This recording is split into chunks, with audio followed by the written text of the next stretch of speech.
children were sleeping in the apartment about 100 feet away, and the parents came in to check on them every 30 minutes. When Kate returned to check on them at around 10 p.m., she discovered Madeleine's bed was empty and she had gone. An extensive investigation across Europe has cost the British government over £13 million. Some theories say she was kidnapped by a stranger, a pedophile, or human traffickers. Another theory is she wandered outside by herself and had some sort of accident by either drowning in the ocean, falling into a deep trench dug by road workers, or run over by a local driver who panicked and buried her body somewhere. The most controversial explanation is that Madeleine accidentally died when she was sedated by her parents. Some believe that the parents gave all the kids sedatives to keep them asleep while they all went out for dinner. Kate and Jerry were afraid of being blamed for her death, so they faked an abduction. They refused to take a polygraph test, but they say they have nothing to hide. They did admit the children were left unattended and the apartment was unlocked, so anybody could have entered or exited.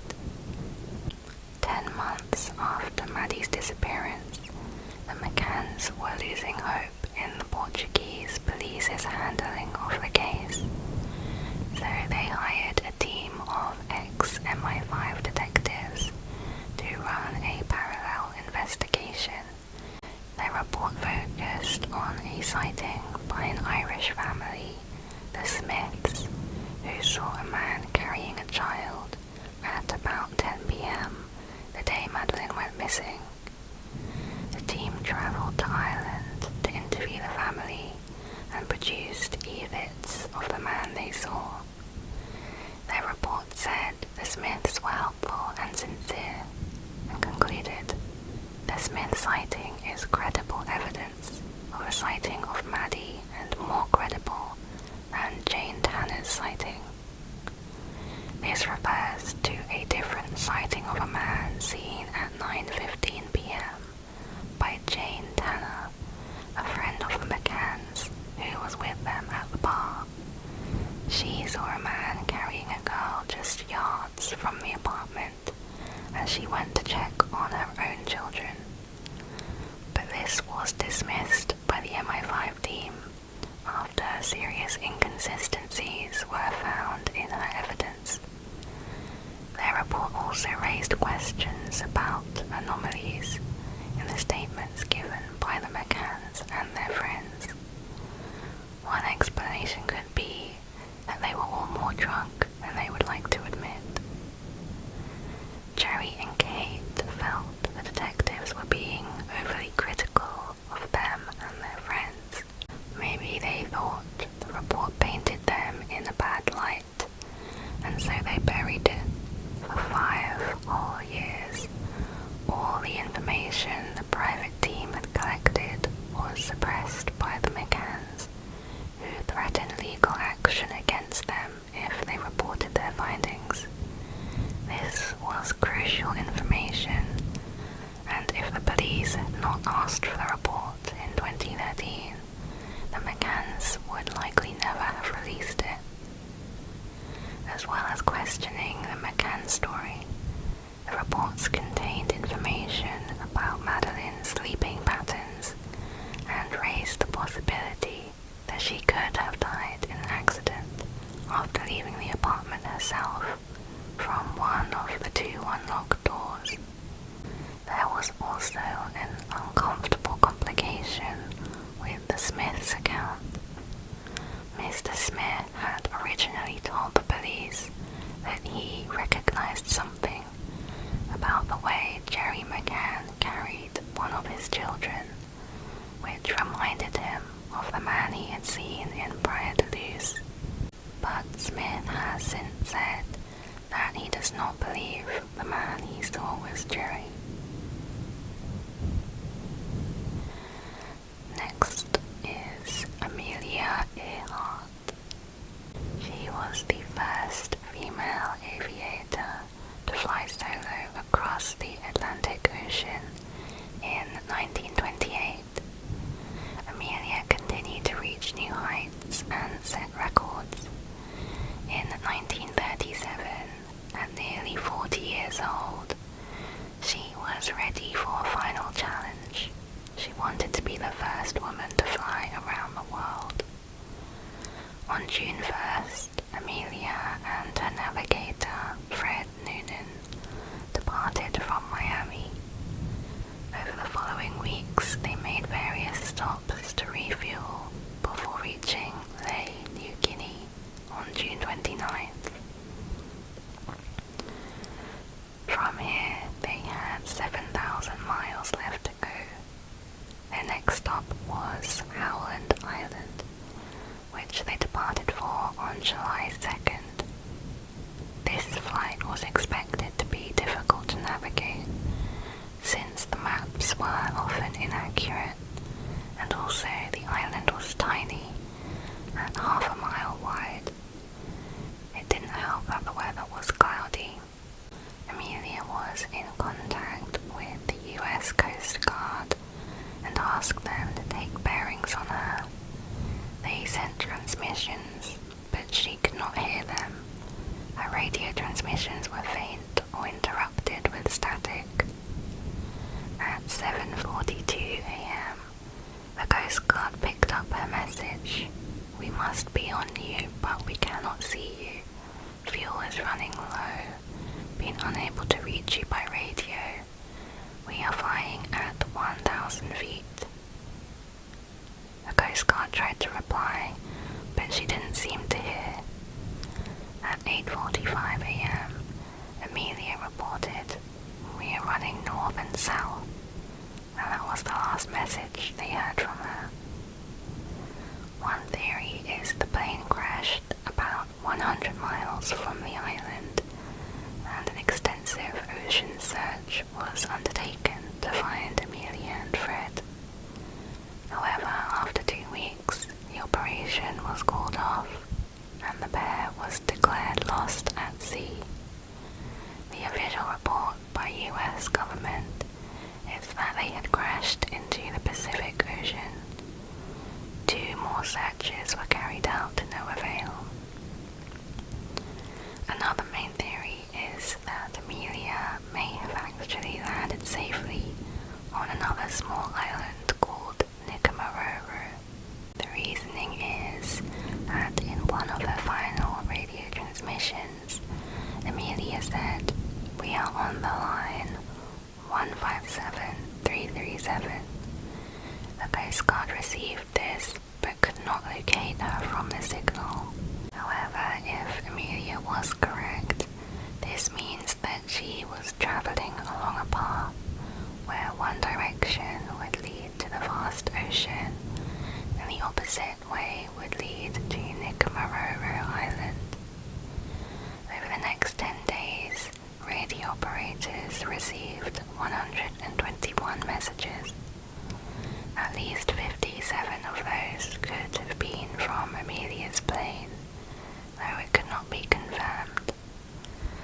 But they were able to get the locations on 6 of those transmissions, 4 of which were nearby to 𝐦𝐤𝐿𝐻𝐻. The tide would have eventually washed the plane into the sea, and so the transmissions stopped.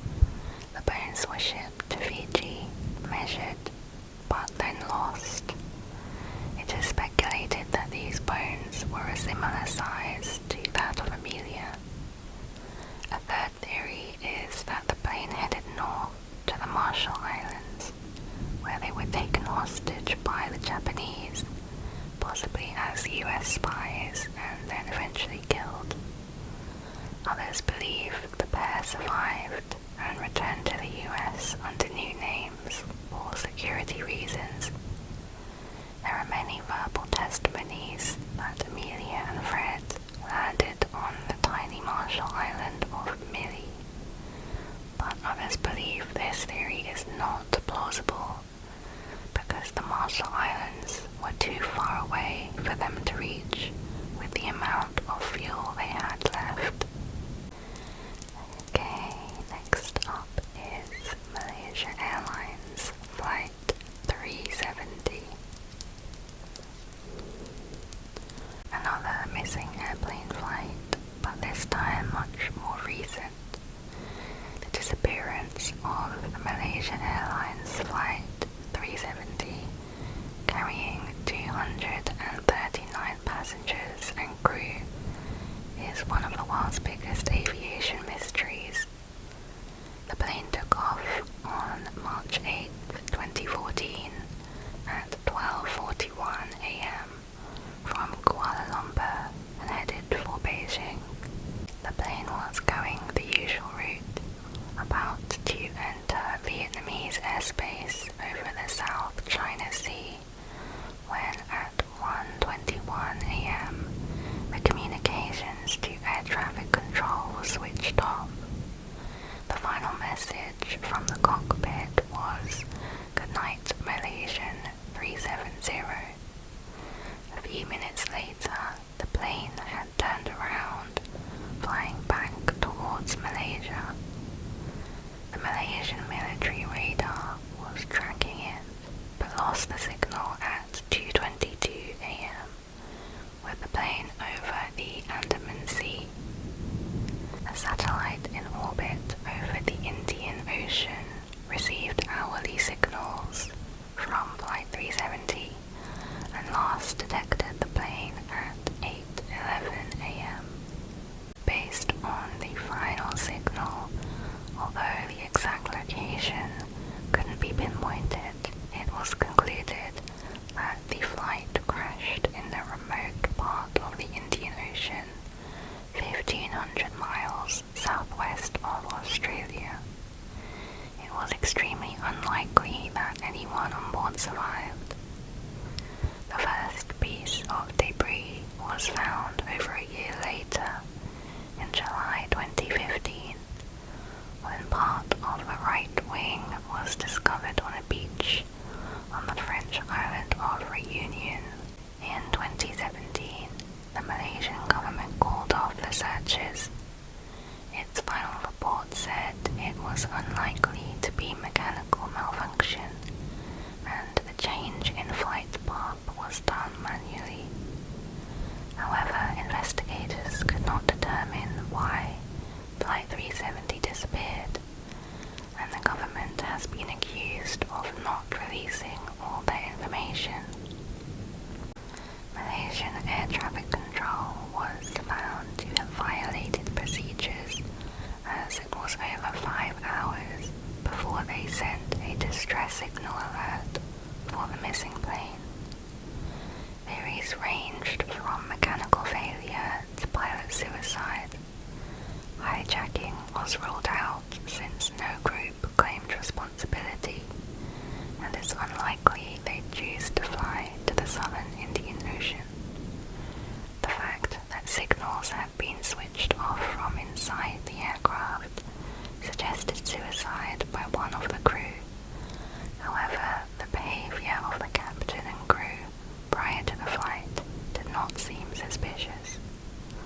Some speculated the plane was shot down, but no evidence of shrapnel from a missile or other projectiles have been found. In 2021, recent findings from British aerospace engineer Richard Godfrey believes he has pinpointed a crash site. He has calculated the location on the seabed 1,200 miles west of Perth, Australia. It is believed that a new search will be undertaken